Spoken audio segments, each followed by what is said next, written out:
Welcome back, everyone. Oz here, and today I've got some best of for you. This is essentially a subreddit where people gather stories from across Reddit and gather them into one complete story and narrative, as well as additional comments that can help give context clues. Hope you all enjoy this video, and let's jump right into it. Am I the asshole for ghosting my girlfriend after she nearly killed both of us? So, my girlfriend, 20 female, and I, 22 male, have been together for a little over 10 months now. We haven't had any heated arguments or fights except for the fact that she keeps tickling me randomly, despite the fact that I've repeatedly told her to never do it again because I can act strangely to it, something from my childhood which I won't delve into.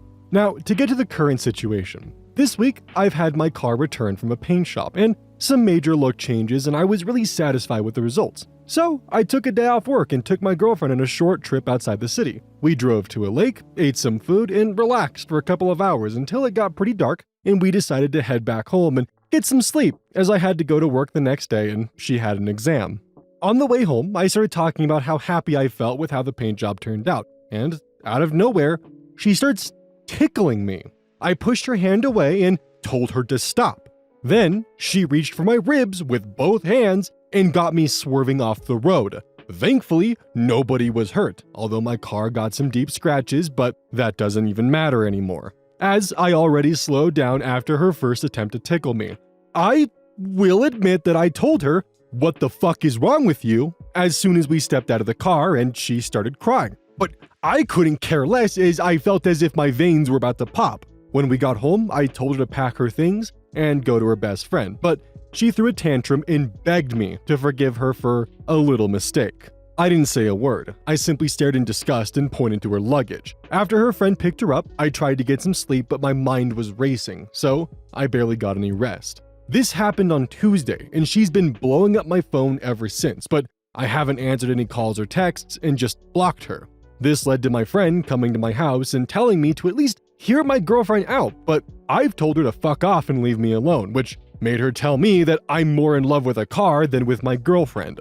So, am I the asshole in this situation? Should I talk to my girlfriend? I already feel like I can't trust her after what happened and that our relationship can't be fixed. The subreddit came to the consensus that OP was not the asshole. And I agree. It doesn't even matter that he didn't like being tickled or not. While he was driving, she reached over and tickled him.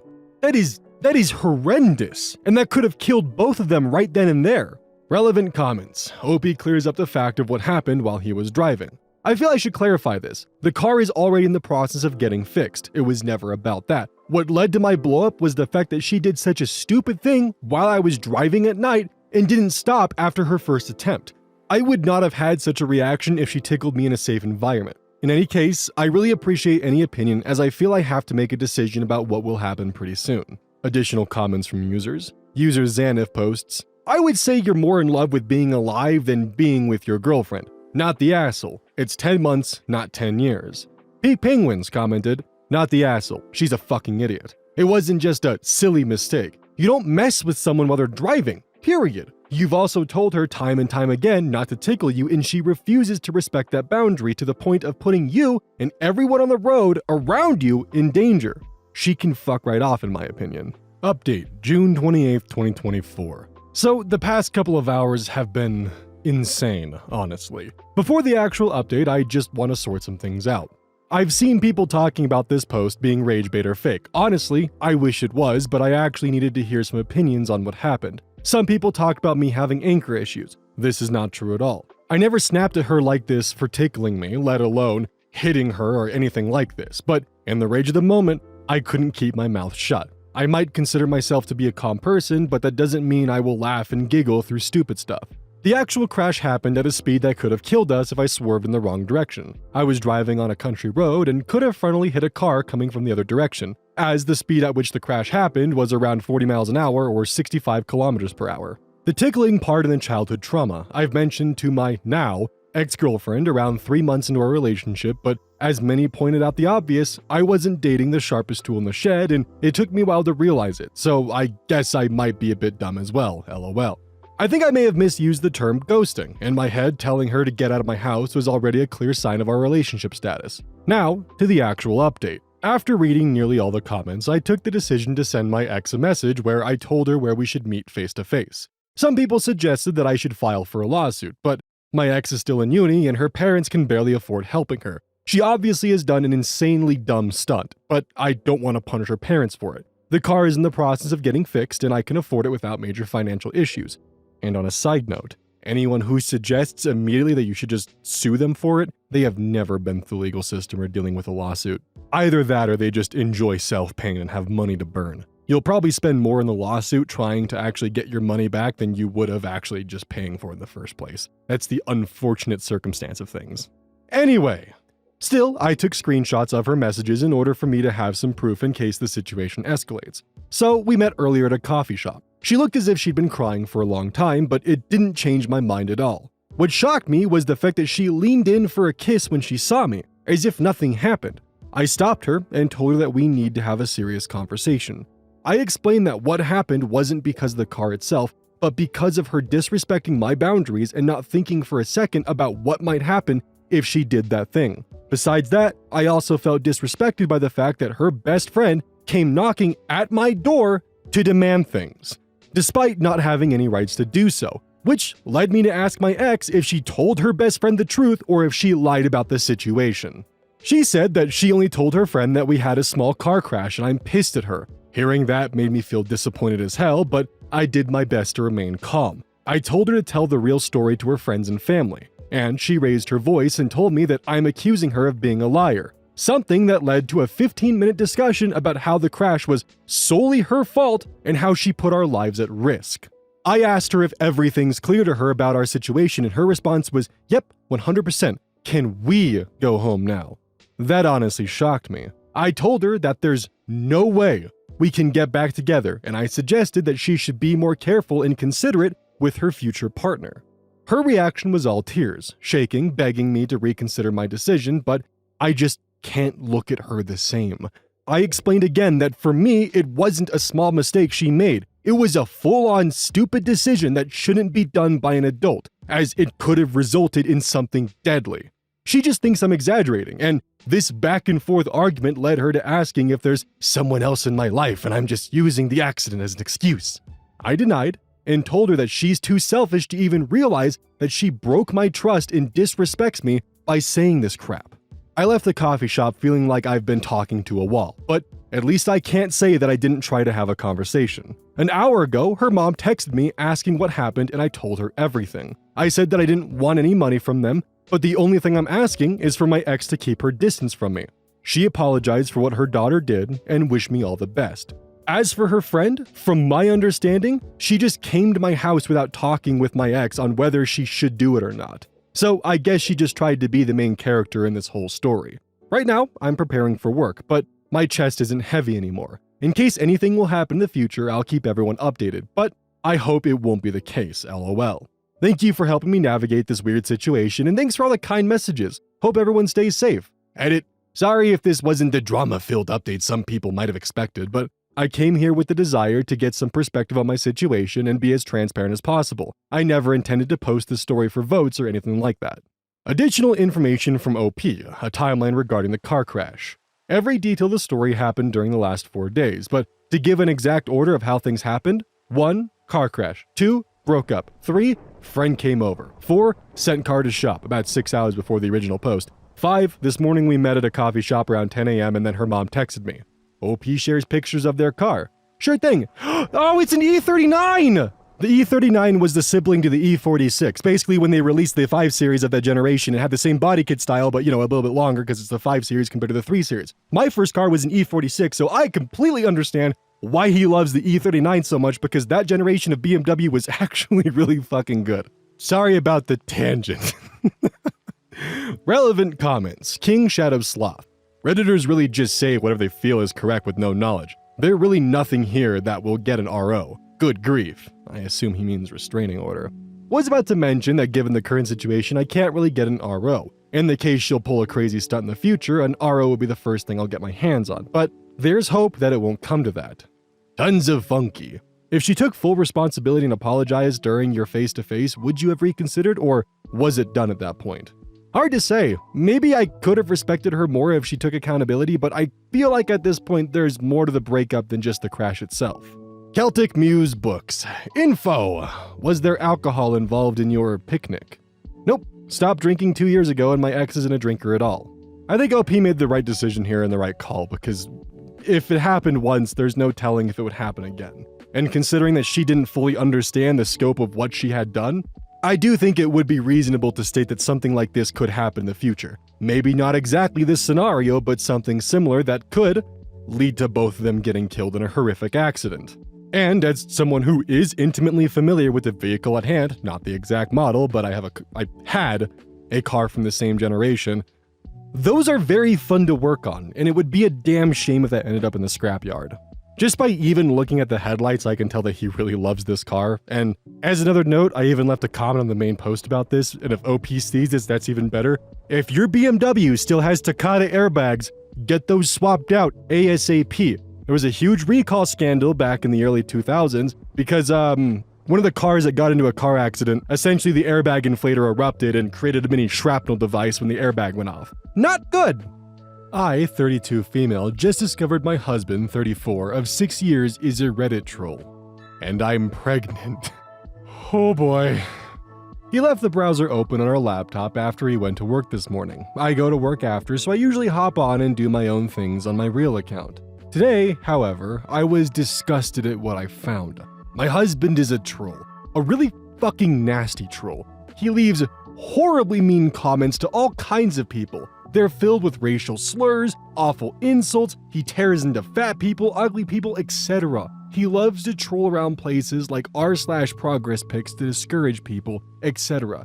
He sent private messages to people, calling them names, calls women who post on r/gone wild sluts and whores and cunts, etc. I was horrified, completely horrified. My husband is a nice, gentle man who is supportive and kind in our 9-year relationship. We fought 3 times in total. I never thought this is a behavior he would take part in, but this is something else. It made me wonder what else he did on the internet.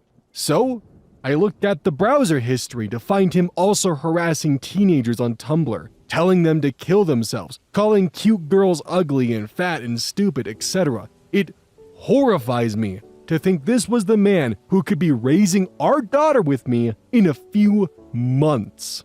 I understand that trolling can be fun. We've all laughed at Ken M once or twice, but this goes far beyond what I ever imagined.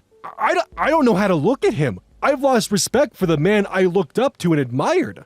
Good men don't tear each other down. People don't do that in general. I don't know what to do. I want to bring it up to him, but I don't know how to do it without him automatically getting defensive and spouting off the same lines you hear from people. Get a thicker skin. The world isn't kisses and rainbows, etc. Of course, it isn't, but why contribute to it? Too long didn't read, discovered my husband is a very nasty, negative, mean-spirited Reddit troll. Relevant comments. Ledu. I think that's how it's pronounced. You never suspected this kind of behavior based on how he interacts with you and others? That's extremely horrifying. He seems like he has a lot of pent-up anger or resentment, and he's taking it out on other people over the internet. I think the best thing to do is to talk with him about it. You're having a child with him, and you can't just walk away from that, as horrifying of a discovery as this may be. But you need to be careful when you approach him. You weren't snooping, he left it open. He can't get mad at you for that, though I'm sure he will be extremely defensive. Update us and let us know you're okay. OP. I don't intend on just walking away, but I am stunned and horrified at the kind of person he's showing himself to be, you know? Commenter. How would you know this when moderators in these subreddits delete those type of comments and subsequently ban the username? He's trolling on some heavily moderated places, so he can't be making frequent comments under one name. Do you have access to all his troll accounts? OP. There were comments up that he had just left that morning. That's how I know. OP replying to a now deleted comment. Calling strangers awful names, harassing them, and doing things just to hurt their feelings does mean that he's not as good a person as I originally thought. Playing COD is one thing. Telling a teenage girl to end her life is something else. Update 1. I confronted him about the issue very tamely over breakfast. I asked him, flat out, if he was harassing and bullying people online. He said yes, and immediately withdrew. After telling him that I needed to know why, really why, and not just I don't know, he said he needed time to think about it. When he finally gave me his answer, I was disappointed. He said he trolled/bullied people because it was an outlet for him to relieve stress. He said he didn't view the people as real or what he was doing as anything other than a joke, and if it hurt feelings, those people have bigger problems and that's not my fault. I told him that it wasn't an acceptable behavior of an adult, that he needed to stop it and find another way to express his frustrations that didn't involve hurting strangers. He said he would think about it. Unfortunately, he's still doing it. I saw it happening a few mornings back, and after he left, looked again to see more comments and posts. I was disappointed. This was not the man I married, or so I thought. But I guess it is. I told him that we need to either go to counseling for this or start the separation process. I told him that I couldn't trust him to help raise a child if he speaks to strangers, children included, the way he does online. I let him know that I thought it was cowardly, pathetic, and that I had lost a lot of respect for him. I knew this would be abrasive and hurtful, and I didn't like that I had to tell him that, but I cannot look at him the same way. We haven't had sex, we've barely touched. I cannot see my husband as a loving and gentle man. I'm not afraid of him, but I am disgusted with his behavior. This is the sort of thing that children do. I made an appointment for counseling for myself over this, but unfortunately, he told me that he wouldn't be going to counseling because there's nothing wrong with what he's doing, and he deserved to have his me time and release his emotions. And because I want to protect my child and myself, I have asked him to leave the house. He's staying with some friends, but I don't think this will lead to reconciliation. I'd hoped this story would have gone another way. Too Long didn't read, confronted him. He decided it was more important to troll people than to be a good husband and father. Relevant comments. OP replying to a deleted comment. I never said anything about custody in my comments at all. Other people are bringing that up. I would not restrict his visitation or custody at all, as long as he proves that he's a reasonably fit parent. But adults should be able to talk to adults whatever they like. I am not restricting his freedom to talk to people in any way he wants. I am, however, telling him that his choice to do such is unacceptable behavior for a grown man. He was given the option to see a therapist. He was given the option to stop. He was not willing to do either. If he changes his mind, he knows he's got wiggle room. This is the first step. OP replying to another deleted comment. It's not a funny quirk to tell a child to commit suicide. It's not harmless. It's not acceptable behavior for a good person. Good people do not tear other people down. I am not a fan of breakups, but you are painting this as a different situation. I gave him options on how to fix this. I gave him a chance. He declined it and clung to acting like a horrible little child. He showed himself to be someone other than who I married. I did not marry someone who would ever tell a child to commit suicide. I married someone I thought was good and kind, and he is not that person, and was not willing to end that behavior. He would rather harass children and be mean to people than have his family. Update 2, 6 months later. So, as you can see, it's been 6 months since all of this started unfolding. Since then, I've given birth to my beautiful daughter. She is the light of my life, and she is one of the easiest babies I've ever been around. After 1 month of being apart, he contacted me and asked me if I'd still be willing to enter into counseling regarding our situation. Of course, after being together for so long and us having a child and my belief that marriage is not something to be taken lightly, I jumped at this. In counseling, it was revealed that he was doing a lot more than what I knew about. He was involved heavily in bullying people all over the internet. And he said that this was his stress relief, that if people can't take it, then it's their problem and not his. He admitted to being involved in taking pictures of fat women and posting them on Reddit, taking them from Tumblr, etc. In general, it was all worse than I had originally known.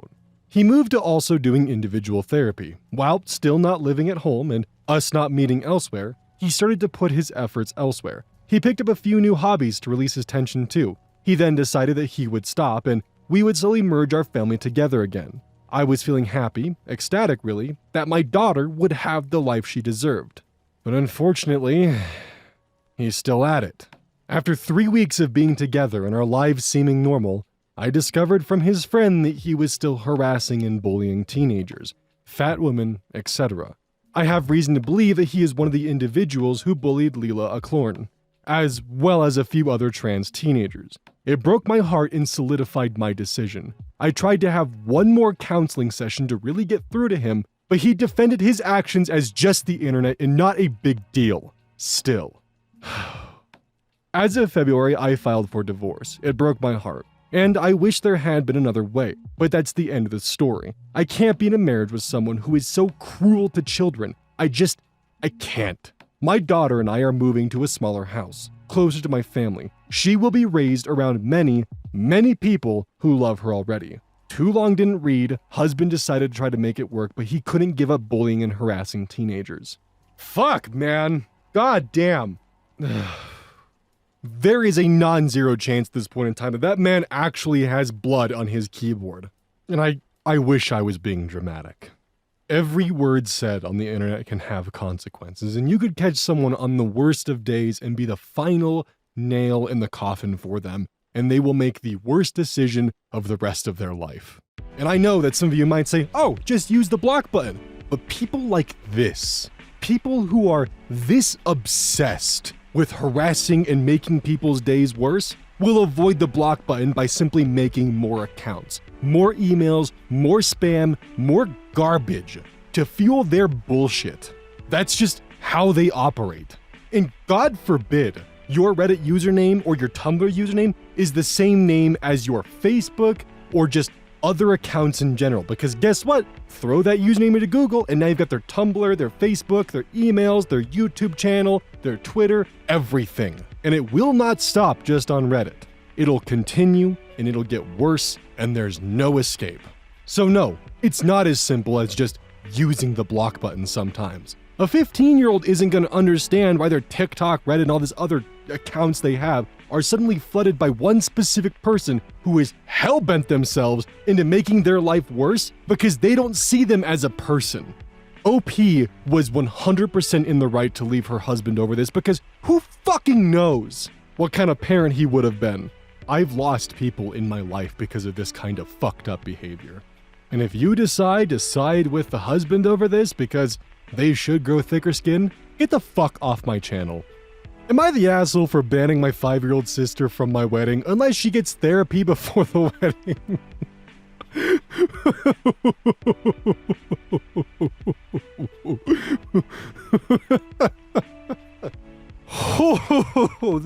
Oh boy, we're in for it, aren't we? This is either gonna be a really fucked up scenario where a 5-year-old is heavily neglected, or she is going to be absolutely insane.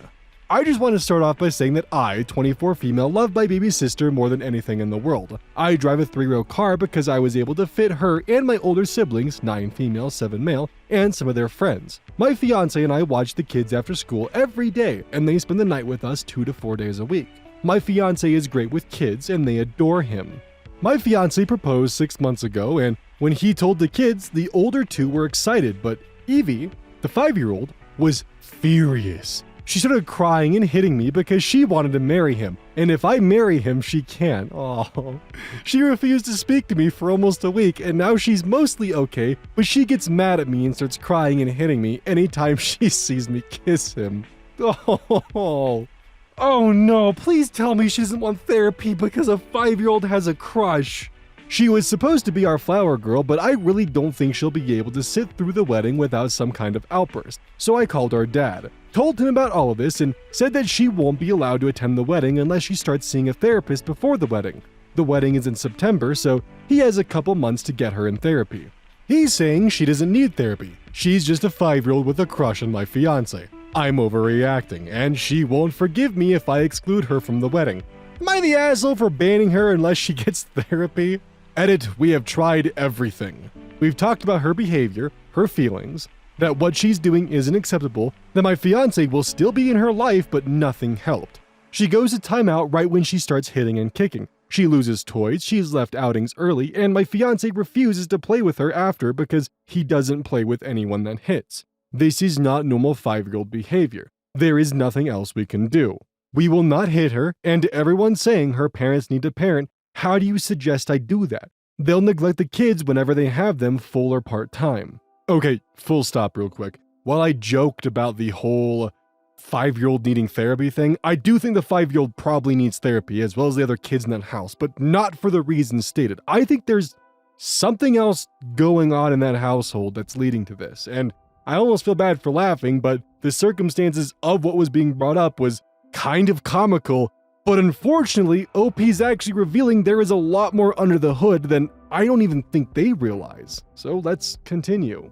Relevant comments. OP responds to multiple questions on addressing her youngest sister's behavior issues. OP: I know she's not making elaborate plans to steal him, fiance, or anything, but for the last 6 months, she's throwing violent tantrums every time I kiss him or we get too close on the couch or he sits next to me at a restaurant. She hits, kicks, punches, bites me hard enough to draw blood, and pulls my hair. Plus, it's not because she was mad when we originally told her. It's the violent tantrums that have happened nearly every time we've seen her since we told her that we're getting married. Okay, yeah, she might actually need therapy. My fiance even suggested that we stop watching her for my safety. Plus, yes, we talked to her about it. She gets a timeout every time she throws a tantrum, and my fiance stops playing with her for the next few hours, and when she asks why, he tells her that he doesn't like playing with people that hit other people. Beyond that, there isn't anything we can do besides refusing to keep her. Her parents are not very involved. Okay, this is actually breaking my heart because I was really hoping for a lighthearted story, especially after a couple of those I've recorded for this one. But nope, I don't get that. Fuck, man.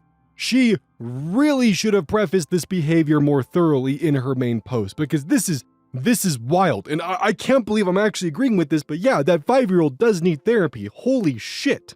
Update. My dad dropped off the kids last night, and while I was giving the youngest a bath, I started to get dizzy and nauseous, so I called my fiance to get her out of the bath and in bed. He got her out of bath and gave her a towel and focused on me. That set her off, so she started hitting, kicking, pushing, and when my fiance let go of me to grab her, she was able to push me over and I cracked my head on the edge of the bathtub.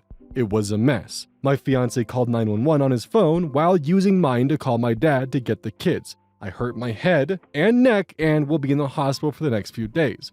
When my dad picked the kids up, my fiance told him, we won't be watching them anymore unless we become their guardians.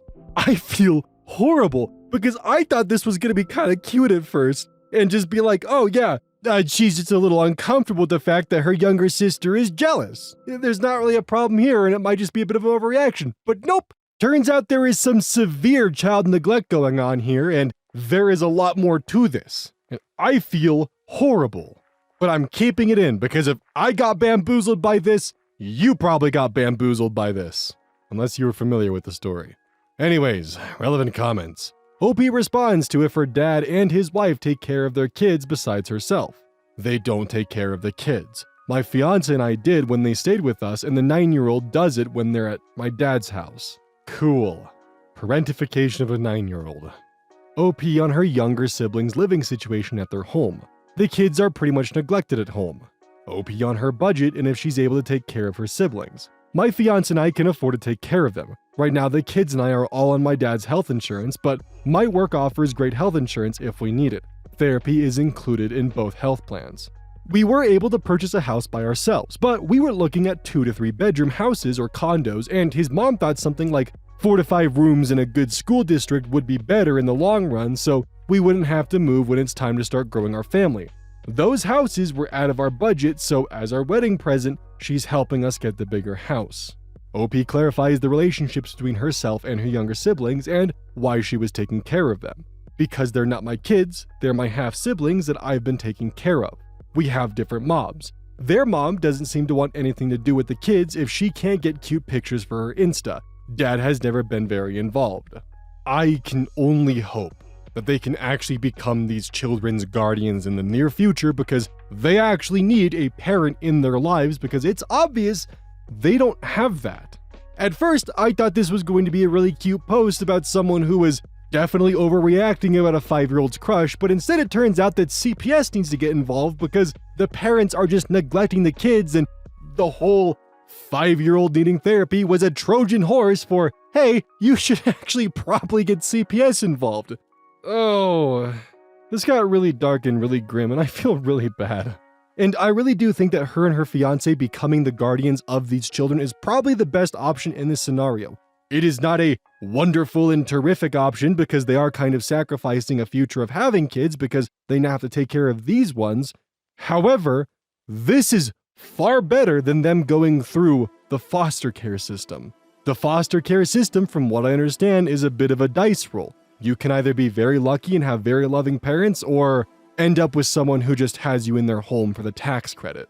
I've only met like 3 kids who have gone through the foster care system when I was growing up. One had a great experience, one of them was in high school for 6 months and disappeared. And the other just had nothing but horrible things to say about his parents. And when I say disappeared, I mean that he moved from one home to another and had to go to a different high school. I hope I'm wrong with the foster care system, and maybe I just was in contact with people who were extremely unlucky. Hey, welcome to the outro. Don't forget this whole thing is basically brought to you by GamerSupps. If you like caffeine, then I can't recommend GamerSupps enough. Use code Oz at checkout to support the channel. And I do actually use this product. It's replaced all other sources of caffeine for me because I feel good. It doesn't have any of that extra stuff that a pre-workout blend might have. It's with a couple of the extra things to make it so you don't crash as hard. It's good. I like it. Personally, if you really want a good flavor, try the Soda Pressing Pear or even the Dragon Fruit Punch. Those two are my personal favorites right now.